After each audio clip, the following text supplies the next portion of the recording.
Welcome to my channel. तो आज के वीडियो में हम लोग डिस्कशन करने वाले हैं बायो के कुछ इंपॉर्टेंट क्वेश्चन पे। ये सारे आप लोग के प्रीवियस ईयर्स क्वेश्चन में पूछे गए हैं, यानी प्रीवियस ईयर्स पेपर में किसी न किसी एग्जाम में पूछे ही गए हैं। तो इसको आप लोग बहुत अच्छे से देखिएगा और लास्ट में कमेंट करके ज़रूर बताइएगा कि आप लोग के कितने क्वेश्चन सही हो रहे हैं। अगर आप लोगों ने 150 तक के क्वेश्चन को नहीं देखे हैं तो आप लोग प्ले लिस्ट में जाइए, उन सारे क्लास को जरूर देखिए, उन सारे क्वेश्चन को देखिए कि किस तरह से क्वेश्चन पूछे गए हैं। तो चलिए आज हम लोग स्टार्ट करते हैं अपनी वीडियो को। 151वां नंबर क्वेश्चन है। तो पहला क्वेश्चन देखिए, जीवों में अत्यधिक विविधता का कारण है अनुकूलन, सहभागिता, उत्परिवर्तन और बहुगुणसूत्रता। तो यहाँ पे सही हो जाता है अनुकूलन। और देखिए फिजिक्स, केमिस्ट्री, बायो तीनों की क्लासेस आप लोग की चल रही हैं, तो वो तीनों क्लासेस प्रैक्टिस आप जरूर देखिए। अगर खास करके बीपीएससी 4.0 की तैयारी कर रहे हैं या किसी भी एग्जाम की तैयारी कर रहे हैं जहाँ पे साइंस पूछा जाता है, वहाँ के लिए काफी इंपॉर्टेंट होने वाला है। अगला है जेनेटिक्स निम्नलिखित में से किसका अध्ययन है? मेंडल के नियम का, जैव विकास का, डीएनए संरचना का या आनुवांशिक और विचरण का? तो ऑप्शन डी सही हो जाता है। अगला क्वेश्चन देखिए, मेंडल के आनुवांशिकता का सिद्धांत किस पर आधारित है? कायिक जनन, अलैंगिक जनन, लैंगिक जनन और उपयुक्त सभी। तो कायिक जनन पे तो है नहीं, फिर अलैंगिक जनन भी नहीं, क्योंकि अलैंगिक में एक ही जीव अपने शरीर को काट के अपने संतान की उत्पत्ति कर लेता। इनका नियम लागू हुआ था लैंगिक जनन पे, जिसमें मेल और फीमेल दोनों की आवश्यकता होती है, यानी सेक्सुअल रिप्रोडक्शन। तो अगला क्वेश्चन देखिए, लैंगिक जनन से आनुवांशिक विचरण कैसे होता है? जीन के सम्मिश्रण से यानी ब्लेंडिंग से, क्रोमोसोम्स में बदलाव से, जीन के मिश्रण से या और उपयुक्त सभी। तो इसमें सही हो जाता है उपयुक्त सभी। जीन के सम्मिश्रण से भी हो जाएगा, क्रोमोसोम्स में बदलाव से भी होगा और जीन के मिश्रण से भी होगा। अगला क्वेश्चन देखिए, विकास का कारण है फॉसिल पदार्थ, जीन के लिए संघर्ष, पीढ़ी दर पीढ़ी अनुकूलन व वंशानुगति। तो सही हो जाता है पीढ़ी दर पीढ़ी अनुकूलन यानी एडॉप्शंस। अगला देखिए, जैव विकास यानी एवोल्यूशन को सर्वप्रथम किसने समझाया? न्यूटन, आइंस्टाइन, चार्ल्स डार्विन और लैमार्क। तो सबसे पहले जैव विकास यानी एवोल्यूशन को सबसे पहले लैमार्क ने ही समझाया था।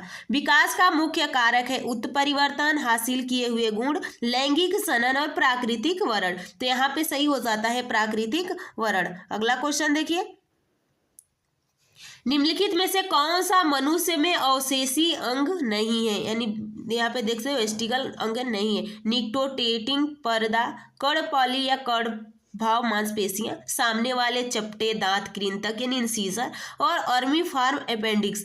तो यहाँ पे सही हो जाता है सामने वाले चपटे दांत। अवशेषी का मतलब कि हमारे शरीर में है पर उसकी कोई आवश्यकता नहीं है। तो इसमें से आप लोग से पूछा गया है कि कौन सा अवशेषी अंग नहीं है। तो सामने वाला जो आप लोग का कृंतक होता है, किसी चीज को काटने के लिए होता है, तो ये हम लोग का अवशेषी नहीं है। अगला क्वेश्चन देखिए, मनुष्य में कौन सा अंग अवशेषी है?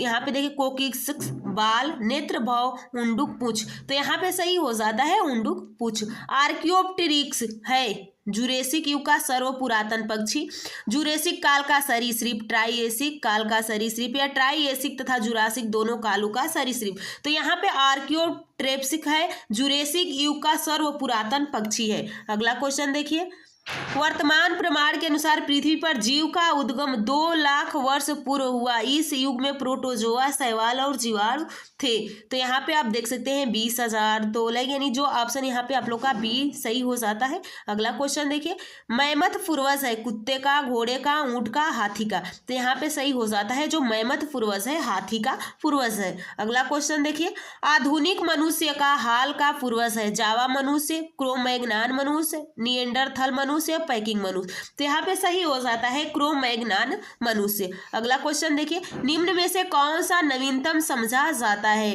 हिडलबर्ग मानव, क्रो-मैग्नान मानव, पिल्टडान मानव और निएंडर मानव। तो यहाँ पे सही हो जाता है ऑप्शन बी क्रो-मैग्नान मानव। अगला क्वेश्चन देखिए, जीवों में आनुवांशिक लक्षण संतान में ले जाए जाते हैं राइबोसोम द्वारा, क्रोमोसोम द्वारा, प्लाज्मा द्वारा, लाइसोसोम द्वारा। तो यहाँ पे सही हो जाता है ऑप्शन बी यानी क्रोमोसोम्स यानी गुणसूत्र के द्वारा। अगला क्वेश्चन देखिए, निम्नलिखित में से कौन सा पहला सफल क्लोन जंतु था? भेड़, उलक, खरगोश, उपयुक्त में से कोई नहीं। तो ऑप्शन ए सही हो जाता है भेड़। कुछ लोगों में केवल एक्स गुणसूत्र पाए जाते हैं, इस स्थिति को कहते हैं Turner syndrome, down syndrome, Edward syndrome, कोई नहीं। तो यहाँ पे सही हो जाता है आप लोग का टर्नर सिंड्रोम।